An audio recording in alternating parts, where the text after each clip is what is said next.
సినిమాలు చూస్తారా? చూస్తాను సార్. దొంగ సీడీలోనే కదా నాను మీరు దాంట్లోనే చూస్తారు. మీరు థియేటర్స్ కి వెళ్లి చూస్తే నేను ఎందుకు ఇలా ఉంటాను? సినిమా పిచ్చి. అప్పుడు నాకు 7-8 ఉండొచ్చు తమ్ముడు. ఎన్టీఆర్ ఏఎన్ఆర్ సినిమాలంటే మా ఊళ్ళో తిరణాలు జరిగినంత సంబరంగా ఉంటుంది. మా నాయనమ్మే నన్ను తీసుకువెళ్లేది. స్క్రీన్ మీద వాళ్ళ పేర్లు చూడగానే ఆ చప్పట్లు విజిల్స్ ఒక్కడు కూడా సీట్లో కూర్చుని సినిమా చూడలేదు తమ్ముడు. అంత సంతోషం.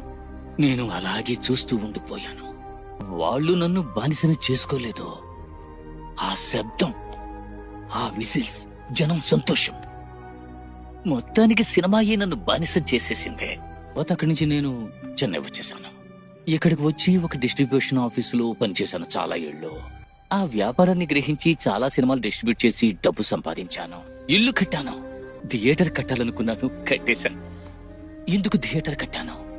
ఆ థియేటర్ కి అందరూ రావాలి, చప్పట్లు కొట్టాలి, విజిల్స్ వేయాలి, ఓహో అని సంతోషించాలి, ఆ శబ్దాన్ని నేను చెవులారా వినాలి అని.